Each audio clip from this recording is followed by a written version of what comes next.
So break کے بعد خوش آمدید بازر صاحب. ایک بڑا جینوئن کنسرن ہے میرا افغانستان کو لے کے کہ ہم نے دیکھا کہ افغانستان ہمارے ساتھ کسی قسم کا کوئی تعاون نہیں کر رہا طالبان کے معاملے میں. تحریک طالبان پاکستان کے بارے میں بھی اور جو افغانستان سے بھی در اندازیوں کے ہم نے مظاہرے دیکھے, کسی طرح کی کوآپریشن کرنے کو وہ ہمارے ساتھ تیار نہیں ہے. اب یہاں پہ میرا کنسرن یہ بنتا ہے کہ افغانستان اور بھارت کے درمیان جو تجارت براستہ پاکستان بڑھ رہی ہے, ٹھیک ہے, فگرز ہمیں بڑے لاؤڈلی بتا رہے ہیں کہ کس جانب یہ سب جا رہا ہے, تو پاکستان نے اس پر ابھی تک اپنا کوئی رد عمل کیوں نہیں دیا؟ بہت سے لوگ یہ سجیسٹ کر رہے ہیں, بلکہ کچھ لوگ تو یہ بھی کہہ رہے ہیں کہ اگر افغانستان جو ہے وہ ڈیورنڈ لائن کو تسلیم نہیں کرتا تو پاکستان بھی کہہ دے کہ ہم ڈیورنڈ لائن کو تسلیم نہیں کرتے, پھر کیا ہوگا؟ ہم بھی جو ہمارا من آئے گا ہم کریں گے, ہم خان اس کوریڈور پہ قبضہ کر لیں گے, ہم اور ایریا لے لیں گے. تو اس قسم کی باتیں بھی سوشل میڈیا پہ بڑی چل رہی ہیں. اتنے ٹیریٹوریل کلیشز کو ہوا دینے کا کیا فائدہ کوئی نہیں ہے. اصل بات اب صحیح ہے, اور یہ طریقہ نہیں ہوتا سفارتی یا اس قسم کی جو مشکلات ہیں ان کو ڈیل کرنے کا. بارڈرز ہونے کے باوجود ایک دوسرے کو سنبھال نہیں پا رہے ہم. تو یہ جو ہے نا اس قسم کی تجاویز آتی نہیں. جہاں تک ٹرانزٹ ٹریڈ کا تعلق ہے نا, اس کے بارے میں ناظرین کو تھوڑا سا ہم بتاتے چلیں کہ اس میں کوئی شک نہیں ہے, آپ نے بالکل ٹھیک کہا کہ جو دو طرفہ تجارت ہے بھارت اور افغانستان کی, اس میں اضافہ ہو رہا ہے.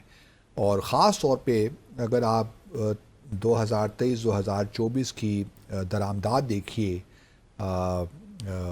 ایکسپورٹس افغانستان کی انڈیا کی جانب, تو وہ $624 ملین رہیں ڈالر, اور اس میں بہت سے ڈرائی فروٹ بھی ہے, فریش, خاص طور پہ سیب کی بڑی زبردست ایکسپورٹ کرتے ہیں, اور بھی چیزیں ہیں کھانے پینے کی, خور و نوش. تو وہ $624 ملین کی ایکسپورٹ افغانستان سے ہوئی بھارت.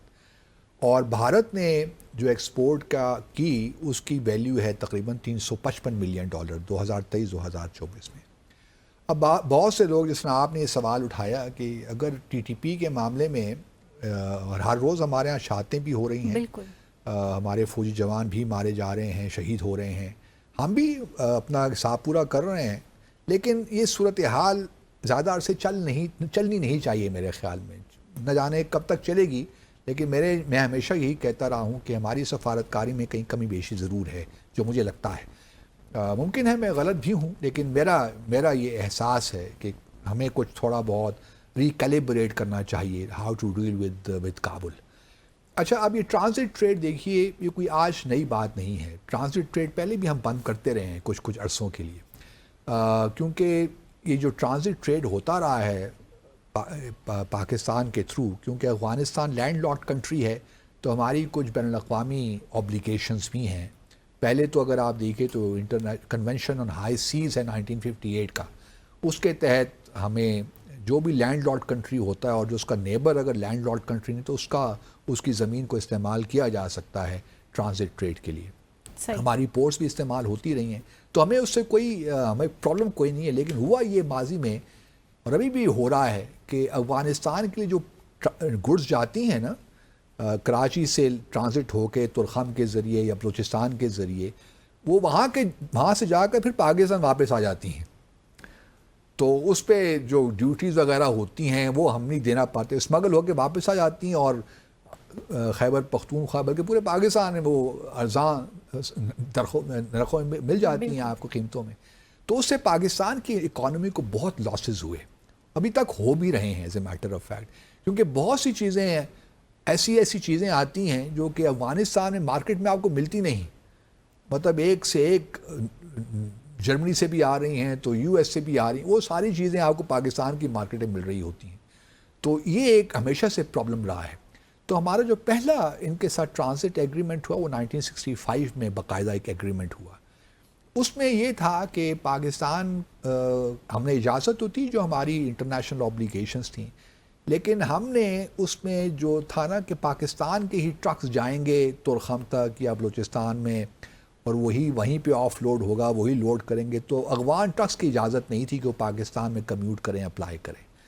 تو یہ ایک, لیکن پھر جب یہ ہوا کہ خاص طور پہ 9/11 کے بعد کارزائی کی حکومت خاص طور پہ, انہوں نے کہا کہ یہ تو ہمارے ساتھ بڑی زیادتی ہے, کیونکہ ہم تو بھارت کے ساتھ بھی ٹریڈ کرنا چاہتے ہیں, آپ نے ہمیں واگا کا جو بارڈر ہے وہ تو استعمال ہی نہیں کرنے دیتے. اور یہ کیا ہوا کہ جی افغانستان کے ٹرک کا ہم استعمال نہیں کریں. ہم یہاں پہ پہلے افغانستان کے ٹرک ترخم آئیں, وہاں سے ڈاؤن لوڈ کریں, چیزوں کو آف لوڈ کریں, پھر پاکستانی ٹرکوں میں ڈالیں اور پھر پاکستانی ٹرک کے ادھر آئیں. یہ تو ایک مذاق ہی ہے. بات کسی حد تک ان کی ٹھیک تھی کہ اس پہ دیکھیے نا ٹائم بھی ضائع ہوتا ہے, خرچہ بھی ہوتا ہے. تو پھر انہوں نے کہا کہ جی 1965 کا جو ایگریمنٹ ہے اس کو رینیگوشیٹ ہونا چاہیے. تو بہت کوشش ہوئی. اس زمانے میں چونکہ فارن آفس میں ہی تھا, تو رچرڈ ہولبروک جو تھے special envoy for Afghanistan U S کے, وہ بہت ایکٹیولی انگیج تھے اس میں. اور مجھے یاد ہے کہ ایک دن تو باقاعدہ وہ افغانستان کے ٹریڈ منسٹر کے ساتھ اسپیشل پلین میں آئے ہمارے فارن آفس میں, اور اس دن ہم نے زبردستی سائن بھی ہم نے کر دیا وہ ایگریمنٹ.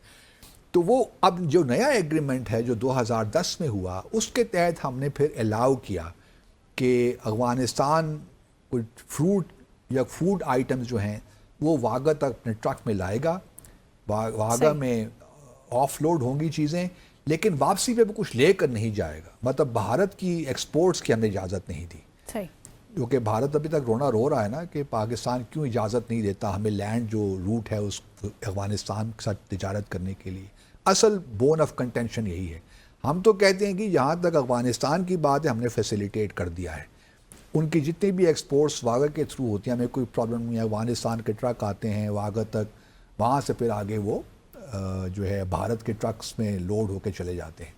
لیکن بھارت کے ہم اجازت نہیں دیتے. یہ ایک موڈ پوائنٹ ہے جو کافی عرصے سے سارک میں بھی ڈسکس ہو رہا تھا اور بائی لیٹرلی بھی بھارت ہمارے ساتھ ڈسکس ہو رہا تھا. اب جو آپ کا سوال ہے نا کہ یہ ہم کیوں نہیں کرتے یا کیوں نہیں کریں گے, میرا اپنا خیال ہے کہ ہمیں اس جانب نہیں جانا چاہیے. ایک ٹرانزٹ ہماری دیکھیں, ہم ایک ہمیشہ سے ہماری کوشش پاکستان کی یہ رہی ہے کہ جو بین الاقوامی قوانین ہیں ہم ان کے مطابق چلیں, کیونکہ اور پھر ہمارا بائی لیٹرل ایگریمنٹ بھی ہے بھارت افغانستان کے ساتھ. اور پھر دوسری بات یہ ہے کہ ہمارا افغانستان کے لوگوں کے ساتھ کوئی ایشو نہیں ہے. بالکل یہ گورنمنٹ ٹو گورنمنٹ ایشوز ہیں. اگر کابل کی جو اس وقت حکومت ہے ہماری بات نہیں سن رہی ٹی ٹی پی کے معاملے میں, یا ابھی بھی ان کو وہ سیف ہیونز پرووائڈ کر رہی ہے افغانستان کی سرزمین میں, تو یہ معاملات سرکاری سطح پہ ہونے چاہیے. میں دیکھ رہا ہوں کہ بہت سے آج کل ہماری سرحدوں پہ بھی کافی کچھ ہو رہا ہے, شاطیں جس طرح میں نے پہلے کہا ہو بھی رہی ہیں, لیکن اس کا ہرگز یہ مطلب نہیں ہے کہ ہم اپنی انٹرنیشنل جو ہماری آبلیگیشنز ہیں ان کو ہم بالائے طاق رکھ کر اس قسم کے اقدامات اور لیں. کیا وے آؤٹ ہے, کیا آپشنز ہیں پاکستان کے پاس؟ پاکستان کے پاس دیکھیے آپشنز تو ہمارے پاس بہت ہیں. مثال کے طور پر ہم افغان جو ریفیوجیز ہیں, جو لیگل لوگ ہیں, ہم ان کو واپس بھجوا رہے ہیں. ٹھیک ہے, اس پہ بھی کافی واویلا وہ ٹھیک, وہ ہمارا حق ہے. اگر یہاں پہ ہمارے حق کو حق سمجھے تو بات بنتی ہے نا. دیکھیے تو آپ نے خود امپلیمنٹ کرنا نا, جو غیر قانونی طور پہ پاکستان میں رہ رہے ہیں, اگر آپ ان کو بھجوا رہے ہیں واپس تو یہ بالکل آپ کا حق ہے. اس میں کوئی بھی ہیو اینڈ کرائی ریز نہیں کر سکتا. یہ اتنا پریشر بلڈ کرے گا؟ ہوگا پریشر تو افغانستان کی حکومت کرتی ہے. مثال کے طور پر دیکھیے جب اشرف غنی کی حکومت گری تھی تو تقریباً 20 سے 25 ہزار افغان ایسے تھے جو کہ پاکستان میں آ کر ٹیمپریری طور پہ مقیم ہوئے کہ ہمیں مغربی دنیا نے یہ وعدہ کیا تھا, امریکہ نے اور باقی دنیا نے, کہ ہم ان کو لیں گے آپ سے.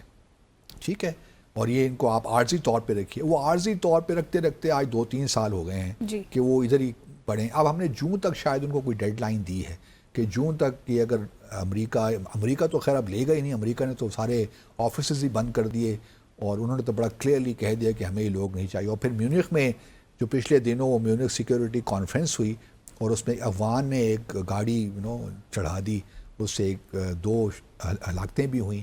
اس کے بعد اور ویسے بھی اب جو کل انتخابات ہونے جا رہے ہیں جرمنی میں کل, تو وہاں پہ اب یہی ہے خطرہ کہ کہیں جو ہے AFD جو فار رائٹ کی پارٹی الٹرنیٹو فار جرمنی, وہ کہتے ہیں کہ 2nd پوزیشن لے لے گی. اور یہ بہت بڑی بات ہے فار رائٹ کی. اور یہ پارٹی جو ہے کوئی بہت پرانی پارٹی بھی نہیں ہے, یہ 2012-13 میں یہ وجود میں آئی اور دیکھتے ہی دیکھتے 12-13 سال کے عرصے میں انہوں نے اتنی پاپولیرٹی گین کر لی ہے. تو یہ اٹس امیزنگ.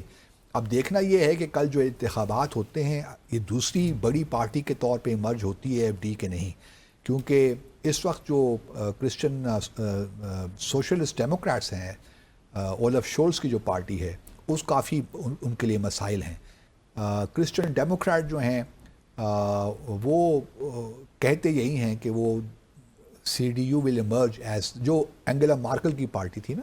انگیلا مارکل آپ کو یاد ہے کہ انہوں نے تو 15-16 سال حکومت کی، اور ان کے دور ہی میں تقریباً 1 ملین سیرینز کو اجازت دی کہ وہ آ کے جرمنی میں سیٹل ہوں. 1 ملین سیرینز. اس کے علاوہ ٹرکس بہت ہیں، افغانز بھی وہاں بہت ہیں. لیکن جرمنی کا معاملہ یہ ہے کہ اکنامکلی بہت جو ایک پوزیشن کولڈ وار کے بعد جس طرح انہوں نے، یا سیکنڈ ورلڈ وار کے بعد پہلے انہوں نے اپنا ایک لحاظ سے اکنامک انجن بنے، پھر کولڈ وار کے بعد بھی آٹو انڈسٹری نے بہت ان کا آگے بڑھی، اور لیکن اب وہ ایک زوال پذیر ہیں کیونکہ آٹو انڈسٹری چائنا نے ان کو وقتہ ڈالا ہوا ہے، تو اکنامکلی بہت پریشر میں ہے اس وقت جرمنی. پھر دوسرا یہ ہے کہ ان کی پاپولیشن ایجنگ پاپولیشن ہے، ان کے پاس جو نوجوانوں کی تعداد بہت کم ہے. اس وجہ سے میں دیکھ رہا ہوں کہ شاید پاکستان کے ہمارے نوجوانوں کے لیے کوئی صورتحال نکل آئے جرمنی میں امپلائمنٹ کی، اگر ہم صحیح طور پہ اس کو پرسو کریں. لیکن اگر یہ فار رائٹ کے لوگ آ جاتے ہیں تو اینٹی امیگریشن ہیں، یہ لوگ پریفر کریں گے کہ یورپین یونین کے جو ایسٹرن یورپ کے جو ممالک ہیں، جس طرح بلگیریا ہے، رومینیا ہے، وہاں سے لوگوں کو لے آئیں رات دن کے مسلمانوں کو اجازت دیں، کیونکہ مسلمانوں کے خلاف ایک ویسے بھی مائنڈ سیٹ بنا ہوا ہے نا، اسلاموفوبیا تو ہے، خاص طور پہ جرمنی میں بھی ہے. اور وہ ٹرکش، کیونکہ Turkish is the largest minority group in Germany. حالانکہ سیکنڈ ورلڈ وار کے بعد ہمیں بھی آفر آئی تھی کہ ہم پاکستانی بھجوائیں. اس وقت تک ہم، پہلے آفر ہمیں آئی تھی، لیکن پاکستان اس وقت نیا ملک تھا، ہم کوئی صحیح معنوں میں سوچ نہیں سکے، تو ٹرکی نے اس کا ایڈوانٹیج لیا اور انہوں نے اپنی جو ہے ورک فورس بھجوائی جرمنی میں. پھر انہوں نے ریکنسٹرکشن میں حصہ لیا. تو ٹرکی جو ہے، ٹرکش جو کمیونٹی ہے بہت بڑی ہے وہاں پہ. لیکن یہ ہے کہ اب کل دیکھتے ہیں کہ الیکشنز میں کیا ہوتا ہے، اگلے ہفتے اس پہ انشاءاللہ بات کریں گے. صحیح. سو ویورز، بریک پہ جانے سے پہلے آپ سے یہ کہنا چاہوں گی کہ باسط صاحب نے تو اپنا بڑا زبردست سا تجزیہ ہمیں دے دیا کہ پاکستان کو ٹرانزٹ ٹریڈ روک کے افغانستان کی حکومت کو پریشرائز کرنا چاہیے یا نہیں. تو آپ سے بھی یہ ہم ریکویسٹ کرتے ہیں کہ آپ ہمارے کامنٹ سیکشن میں جا کے اپنی رائے سے بھی ہمیں آگاہ کیجیے گا کہ آپ کا اس حوالے سے کیا خیال ہے. یہاں لیں گے مختصر سا وقفہ، ہمارے ساتھ رہیے گا.